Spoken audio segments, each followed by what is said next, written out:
Bueno, jóvenes, iniciamos entonces el tema número 3, características principales del hormigón fresco. Ya sabemos que el hormigón se llama fresco en su primer periodo desde que sale de la mezcladora, es decir, desde que nace, desde que se forma el hormigón, hasta que la pasta de cemento adquiere su viscosidad máxima. A ese punto también le llamamos punto de resistencia cero. ¿Por qué? Porque cambió totalmente la apariencia física del hormigón de haber sido un material blando, pastoso, plástico y moldeable, semifluido y moldeable, se convierte en un sólido. Entonces vamos a hablar de las características más sobresalientes del hormigón en esta etapa, en la etapa en que es blando. Blando es una manera de decirlo, pero seguramente tiene muchos niveles o muchos grados. Entonces nos vamos a referir en primer lugar a la consistencia. Vamos a definir la consistencia como el grado de fluidez que presenta el hormigón en su estado fresco. Nos referimos a la fluidez en el entendido de que es un grado de parecerse a un líquido, ¿no es cierto? Por eso decimos que es un semifluido, es decir, el hormigón puede ser más fluido o menos fluido. En la práctica, el término fluidez se suele calificar de manera, de tres maneras, por decirlo. Se le llama al hormigón seco cuando tiene una fluidez baja. Aquí tenemos un par de imágenes que nos muestran un hormigón áspero, ¿verdad? Donde se nota que está formado por partículas sólidas, pero al mismo tiempo se nota que es una masa. Luego tenemos otra imagen acá, donde el hormigón se lo ve más fluido, que tiene mayor apariencia de una masa blanda, pastosa, y es el caso de los hormigones intermedios, cuando no son ni secos ni fluidos. Y finalmente tenemos estos dos gráficos que nos muestran un hormigón fluido, que es muy parecido a un líquido, pero jamás va a ser un líquido, porque tiene componentes sólidos. Entonces, a eso se refiere la consistencia, al grado de fluidez que puede ir desde muy seca, ¿verdad?, hasta muy fluida. En realidad puede ser tan seca que ni siquiera se deforme, como también puede ser muy fluido, que parece un líquido, que puede ser transportado, como se puede ver aquí, a través de una tubería o de una manguera. Eh, Sin embargo, la calificación de seco, blando o fluido es muy genérica, muy cualitativa, y en ingeniería necesitamos a veces ser más precisos. Entonces el señor Abrams inventó o creó un método por el cual, al introducir una masa de hormigón dentro de un molde, acá lo podemos ver, el molde es este molde, pero está invertido. En esta otra foto de la izquierda se lo ve parcialmente, pero se lo ve en la posición correcta. Entonces es un molde dentro del cual se introduce el hormigón y luego se saca el molde hacia arriba, para eso tiene estas dos asas.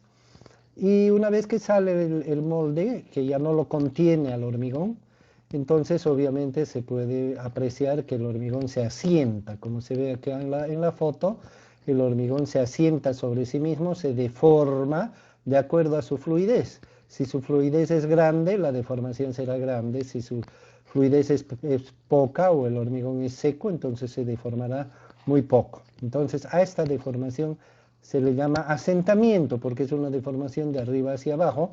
Si observamos la deformación en el cuerpo, es más bien se ensancha, ¿verdad? Pero la altura disminuye. A esa pérdida de altura se le llama asentamiento. En los países de Centroamérica le llaman revenimiento y en inglés se conoce como slump. Normalmente este valor se lo mide en pulgadas en el sistema inglés o en centímetros en nuestro medio. Podríamos decir que un hormigón seco más o menos está entre 0 y 5 centímetros, un hormigón blando entre 5 y 10 centímetros de asentamiento y un hormigón fluido de 10, 12 centímetros para arriba. Sin embargo, estos valores que yo estoy anotando y diciendo no son para nada fijos ni está establecido, simplemente son apreciaciones. Pero de hecho, una cantidad de centímetros baja nos muestra un, un hormigón seco y una cantidad mediana, un hormigón blando y una cantidad alta qué sé yo, arriba de 11, 12, 13, 14, 15, 16 centímetros, entonces es un hormigón muy fluido. Este aparato llamado cono de Abrams tiene un rango de utilización, es decir, si tuviéramos una mezcla, por ejemplo, que tiene 2 centímetros de asentamiento y le quitamos un poco de agua, se hará más seca, quedará más seca, y si medimos el asentamiento será, por ejemplo, de 1 centímetro, y si le quitamos de nuevo agua tendrá un asentamiento de 0 centímetros, y si le volvemos a quitar, bueno, seguirá marcando 0 porque no hay forma de que crezca la muestra. Por lo tanto, su límite de medición en cuanto a hormigones de bajo asentamiento es 0. Lo mismo podemos decir en el otro extremo. Si tenemos un hormigón de unos 14 centímetros, le aumentamos agua, medimos, tiene 15, le aumentamos agua, tiene 16, le aumentamos más agua, de repente tiene 18, pero ya no sabemos si esos 2 centímetros de 16 a 18 es porque tiene más agua o porque se cayó la muestra cuando hagamos el ensayo. Es decir, la precisión de la medición, la confiabilidad de la medición, suele ser hasta 15, 16 centímetros. Más allá, el hormigón puede ser más fluido, pero ya no se puede medir con este aparato. Sin embargo, para la mayoría de los casos, yo diría más del 99%, por lo menos en nuestro país, los rangos de asentamiento de los hormigones que se utilizan están nomás dentro de la capacidad del cono de Abrams. Acá tenemos un conjunto de figuritas ordenadas de izquierda a derecha que nos muestran cómo se realiza el ensayo en el cono de Abrams. Ustedes lo van a ver en el laboratorio seguramente con bastante calma y precisión, pero aquí podemos ver, se saca la muestra a pie de obra, se la fija, se la sujeta con los pies, el molde se comprime hacia abajo, hacia el suelo con los pies para que quede fijo, y se introduce la mezcla por la parte superior. Como se puede ver, se introduce apenas una capa de 1/3, un poco menos de 1/3 de la altura, pero 1/3 del volumen, y se golpea con una varilla que se llama pisón durante 25 veces, 25 golpes, de modo que no toque el fondo del el piso, vendría a ser el fondo hueco del molde. Luego se pone una segunda capa. Acá el dibujo me parece que está mal porque la varilla no debe atravesar más que la capa que se está sunchando o que se está apisonando. Entonces acá la varilla no debería pasar hasta la primera capa, sino solamente apisonar la segunda. Igualmente se distribuyen 25 golpes, y en el tercer dibujo vemos que se apisona la tercera capa, tampoco debería pasar a la segunda, y se reparten los 25 golpes. Luego se enrasa la superficie, se levanta el molde y luego se mide la diferencia con la altura original. Y ese es el asentamiento, ya sea en centímetros o en pulgadas. La medición se suele hacer con 1/10 de aproximación, o sea, por ejemplo, 5.4 centímetros, 7.1, 3.0, ¿no? Con un decimal. Vamos a ver qué factores son los que definen qué fluidez puede tener un hormigón.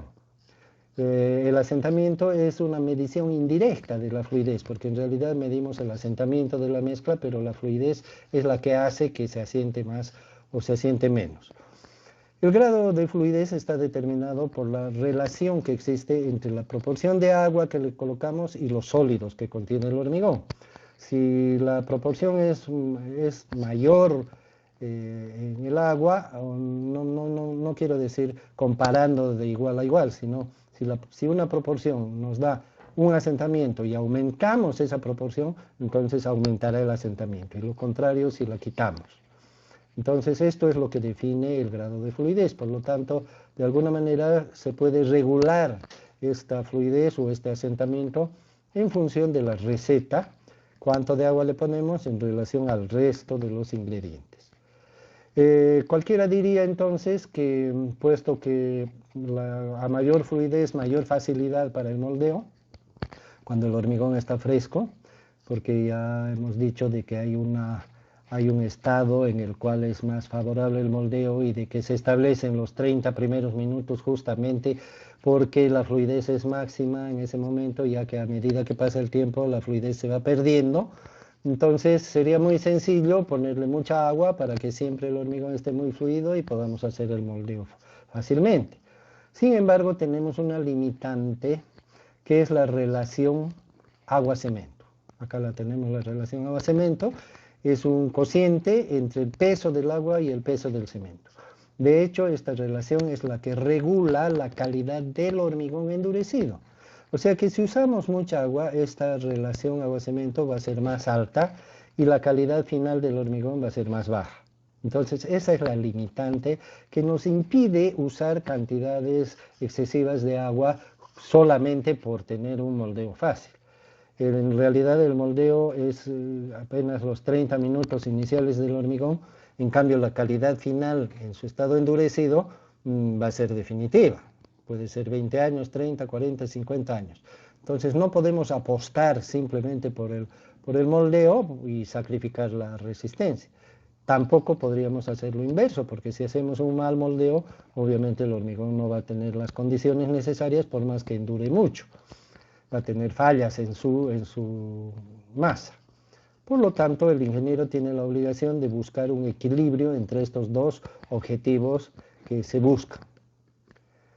La fluidez es un mecanismo, entonces, o es un elemento que nos permite apreciar la calidad del hormigón, y si es que esta fluidez no es excesiva, entonces podemos tener de alguna manera un mensaje respecto al hormigón endurecido. Significa de que si un hormigón no es muy fluido, es muy posible que tenga una buena capacidad resistente cuando se endure.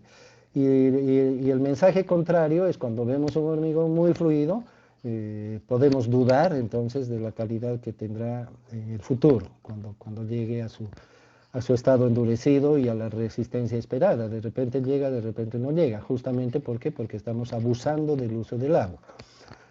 Sin embargo, para ciertos casos, cuando no se puede por medios normales lograr al mismo tiempo una fluidez apropiada para el vaciado, para el uso en estado fresco, para el moldeo, y para el estado endurecido una calidad suficiente y confiable, garantizada, cuando no se puede lograr este equilibrio, entonces recién se nos está permitido el uso de algún aditivo. Los aditivos para aumentar la fluidez del hormigón fresco se llaman aditivos fluidificantes y tienen la virtud, digamos, de que cuando usamos este tipo de sustancias y las adicionamos a un hormigón fresco, aumenta su fluidez, mejora su asentamiento, es decir, aumenta su asentamiento, pero no nos exige aumentar agua. Por lo tanto, la relación agua-cemento la podemos mantener inalterable y de esta manera garantizamos la calidad del hormigón en su estado endurecido. Ya dijimos que los factores que determinan la fluidez son la proporción de agua y en relación a los sólidos que contiene el hormigón.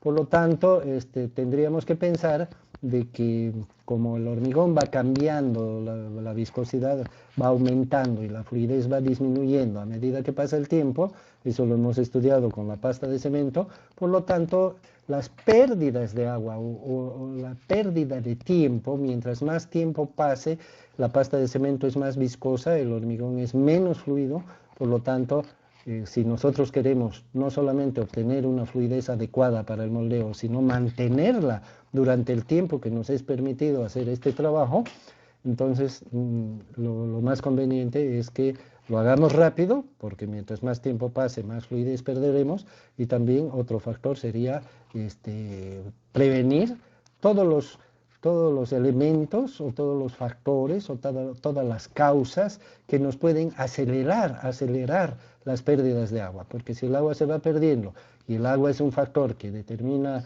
el rango de fluidez, entonces tenemos que evitar las pérdidas de agua.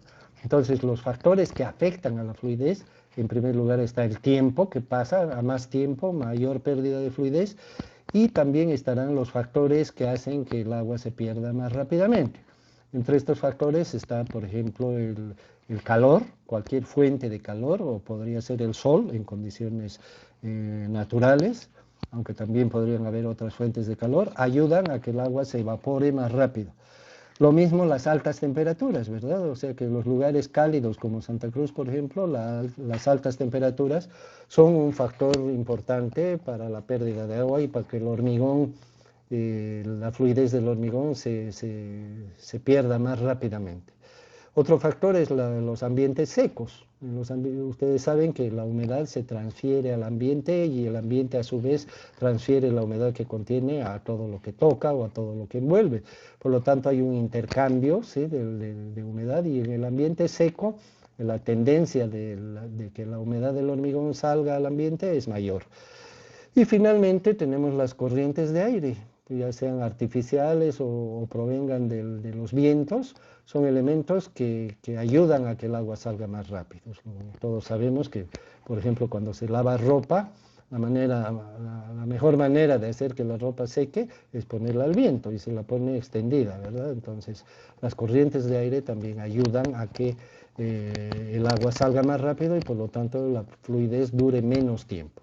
El ingeniero no puede controlar el clima, pero sí de alguna manera puede hacer que el tiempo de moldeo sea menor, pondrá todos sus esfuerzos para ello.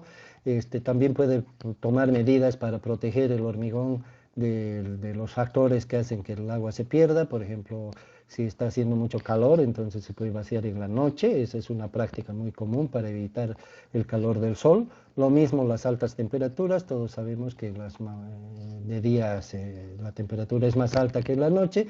Por lo tanto, es una buena práctica tanto para el calor como para las altas temperaturas, trabajar de noche o en los días que se puede prevenir que sean más frescos que los calientes. Estoy hablando de los lugares cálidos. En los lugares templados o fríos, bueno, no habrá mucho problema respecto al calor y a las altas temperaturas. Lo mismo podemos decir de los ambientes secos y finalmente los vientos, ¿verdad? No se pueden evitar los vientos, tampoco hay grandes previsiones que se pueden tomar respecto a los vientos, pero en las obras importantes un ingeniero inclusive puede vaciar bajo techo. Hay casos en que se ponen toldos o se ponen cubiertas sobre el hormigón para que no le dé el sol directamente, se ponen barreras para que el viento no lo seque, etcétera. Se pueden tomar cualquier medida preventiva que el ingeniero pueda tomar para combatir este factor del